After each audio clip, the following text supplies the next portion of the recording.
Okay, so in this video, we will be tactically analysing the Bayern Munich vs Olympique Lyonnais match in the UEFA Women's Champions League. Before we get into that, if you enjoy the videos, please give them a like, it goes a really long way. All tactical points I have observed during the match will be included in the tactical summary in the comments as well as the description of the video. And with that, onto the game. So starting with the home team, Bayern Munich, typically setting up in a 4-1-2-3 or a 3-2-2-3 deep. 4-1-2-3 is as you would expect, with Zadrazil being that central defensive midfielder. And then ahead of her, trying to work the spaces a little bit higher than her, were Dallman and Magull. In the 3-2-2-3 I just mentioned, you had a little bit of a shuffling of the back line. So instead of having Simone, the left back, in a traditional left back position, she actually moved. If the ball went towards the right hand side for Bayern Munich, she moved into more of a left centre midfield position. That would drag the right winger for Olympique Lyonnais narrow. So initially that was Cayman, but then later it's Cascarino, and it would just disrupt their press. So Olympique Lyonnais tried a number of presses to try and reduce the effectiveness of the movement of the Bayern Munich back line when passing out of the back. They tried a 4-1-4-1, a 4-2-3-1 and a 4-4-2 press in like the first half. In the last 10 minutes or so, they moved to more of an aggressive 4-2-4 press. So you've got your wingers being that bit more committed higher up the pitch. That 3-2-2-3 shape was good at helping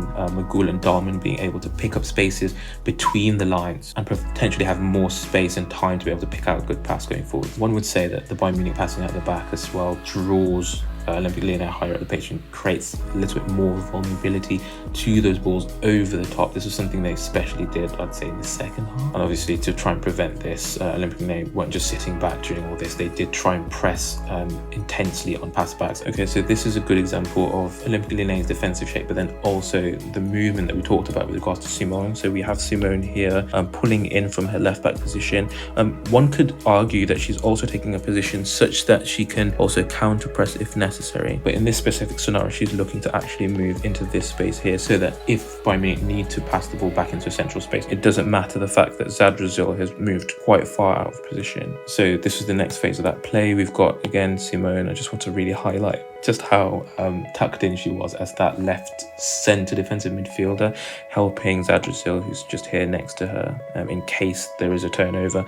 You've got Dallman, who we saw just a little bit deeper earlier, the one that actually passed it out into the wide space initially, but now she's trying to move and try and help overload that wide space and combine with Acai in this right hand side. To combat that, Olympique Lyonnais set up in their 4-1-4-1. They've got a Gurola, their CDM, kind of tracking the movement between the lines, and then also you've got your fullbacks. And I'd say that both teams were doing this really. We're having their fullbacks be very aggressive, whether that was with Bayern Munich and their counter pressing, but in this case with Olympique Lyonnais' Morroni tracking the forward for Bayern Munich, who's dropping further on in the play. And then we've got Morroni, who's the left back for Olympique Lyonnais, actually further than the player that she's defending, kind of cutting off that the pass into her from the right back. This being an exemplar of what I meant with regards to the fullbacks being extremely aggressive. With Olympique Lyonnais, you kind of can do that just because of how ridiculously quick and strong and just really good readers of the game the two centre backs are. So Mbok and Buchanan are just flawless, really. This is also a really great example of Magull trying to pick up a space where she can hopefully overload or get in the box if Bayern Munich are able to get into a crossing position. This was part of the role that herself and Dallman had, but then also the far side of the forwards had. So for example, in this case, Acai would be involved in some of the build-up play to try and create the crossing opportunity or some sort of through ball for her to run in behind her fullback. As the Olympique Lyonnais fullback gambles to try and cut off the pass, on the far side, Ball will have tucked inside to become almost the second centre forward. A continuation of that play, and Olympique Lyonnais have successfully closed that corridor. When Olympique Lyonnais were able to force pass backs like this, they typically try to then press intensely and potentially look for regains and then counterattacks. Okay, so this scenario in the 41st minute, Kumangai just a few moments earlier has won a header which has then bounced into this area, and you see just how many Bayern Munich players are there to try and contest the second ball.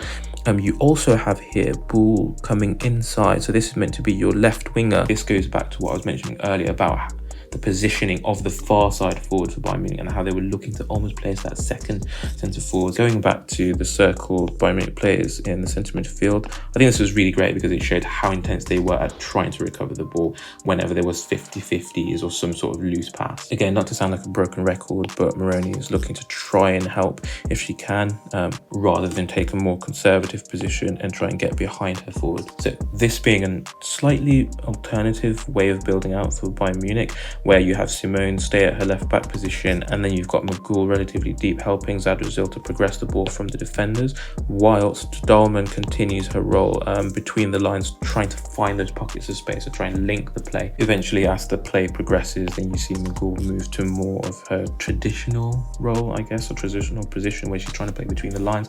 You have Simone getting ready to push back into that central space, and you have Schüller dropping deeper to try and support build up as well. This was something that both her and Hegerberg did to try and help their teams build up. Again, just highlighting Dallman in that wide position, trying to help overload that side and just help SAU potentially escape from her marker. So in the second half, it was more of a 2-3 build up out of the back, with Kumagai moving to a centre defensive midfield position, whilst Zadrazil moved a little bit higher up the pitch as well. Whilst Bayern Munich continued to pass out the back, it was more as a bait to draw Olympique Lyonnais a little bit higher up so that then they could hit the long balls and have a little bit more success. So other than trying to get the forwards into crossing positions in the wide spaces, Bayern Munich also tried to counter-attack or play direct on regains. I think this style of play, combined with the fact that both teams were often playing balls from deep over the press of the opposition, is what made the game lack a little bit of quality at times. I'm not saying that they didn't play between the lines quite a lot as well. There were numerous occasions where you'd see either of the centre-backs for Olympique Lyonnais, so thinking from Bock or Buchanan, try and just beat a play with a little bit of pace and then try and fire a ball into one of their forwards who dropped off the line. But also the fact that both teams were hitting these 60-40s or 50-50 kind of balls did make the game a little bit more turbulent. I'd say that most of Bayern Munich's early balls to try and get their forwards in behind the Olympique Lyonnais back line were a little bit futile, just because of how quick, strong and adept the centre-back partnership for Olympique Lyonnais were, and Bock and Buchanan just read everything and were strong enough and quick enough and good enough in their positioning to be able to just kind of nullify all of those chances. Another issue with Bayern Munich's counterattacks were the timing of their final pass, but also the fact that their most advanced player could become isolated. By that I mean a player could have ran out into a wide space and they've got the ball, and then there's no one in the box with them to be able to provide a real threat in front of the goal. Also, I mean where Bayern Munich had the ball in crossing positions, they might look to the box and only see Schüller in any sort of credible attacking position, and then the opportunity is gone because Olympique Lyonnais have set up and then they're trying to press you towards the touchline and back away from their goal. Okay, so I think this is a good example of Bayern Munich trying to counter-attack. Olympique Lyonnais' favourite pairing of Bacha and Morroni on the left-hand side are trying to combine and try and get into this space behind the Bayern Munich midfield slash defence. Of course, Bayern Munich are actively defending against that, so you've got in their midfielders as well as also their defenders and forwards getting involved in trying to press and harry and just get the ball back. This eventually forces Bacha to retreat and go back towards Olympique Lyonnais half, but Schüller is cutting off her easy escape, whilst Dallman is also narrowing that angle to pass into a central space as well. Ultimately, Bayern Munich win the ball back, but the final pass is just off and Bayern Munich aren't able to capitalise. So this goes back to the example that I mentioned earlier with Olympique Lyonnais centre-backs being just indomitable. Bayern Munich are trying to press and win the ball back, doing it aggressively. You've got all their centre midfielders collapsing in on the Olympique Lyonnais players. Asai is able to win the ball, offloads it to Magull. Magull tries to play it into Damjanovic, but the ball's a little bit soft in my opinion. I do think she should try to hit a space higher up the pitch and allow Damjanovic to really open up her legs and try and test the centre-back at least, especially given the fact that they really should be able to create the overload in their favour. Given just how much in Bayern Munich's favour we saw the last scenario was, I think this is a perfect example of just how ridiculously good the centre-backs for Olympique Lyonnais are at preventing this kind of attack and allowing the rest of their team to be able to then come and support. So continuing with the theme of counter-attacking slash direct play, Bayern Munich tried to counter-attack off Olympique Lyonnais' corners as well, mostly in the first half. And I think opportunities for direct play did open up in the second half as well. I'd say that opportunities for Bayern Munich's counterattacks came a little bit less through Bayern Munich's intense press and rather through Olympique Lyonnais' positioning when they were pressing or through their own counterattacks. In this scenario, Olympique Lyonnais take a corner, it's relatively easily defended by Bayern Munich. They're able to then try and start a counterattack, partially due to just the unpressability of Dallman. So through Dallman's ability to escape that initial pressure, Bayern Munich are able to break up the pitch, but unfortunately the final pass is just off, so they're not able to then capitalise. As you can see, there's a little bit of a pattern here. Okay, so with regards to Olympique Lyonnais, they typically built up in a 2-3-2-3. Initially, Bacha was playing as a left winger, but then she dropped to left centre midfield to replace Igarola, who got injured. During deep build-up, she would drop to provide that shorter option through the lines for the likes of Buchanan and Bock to be able to fire the ball into her, whilst then Morroni would take advantage of that vacating of space and the fact that potentially the Bayern Munich fullback will have tracked Bacha to try and then get higher up the pitch and potentially into space for them to play a long ball into her. During deep build-up, Bock and Buchanan were expected to either play the ball through the lines or dribble past the first line of pressure, such that Bayern Munich's shape will be disorganized as someone else then has to go and try and close them down and then play a progressive pass. So here we have an example of Olympique Lyonnais passing out of the back. Bayern Munich were pressing in a 4-2-3-1 with their centre forward pressing towards whichever side the ball was on. Okay, so in the next phase of play, we see that Buchanan has received the ball back from Carpenter,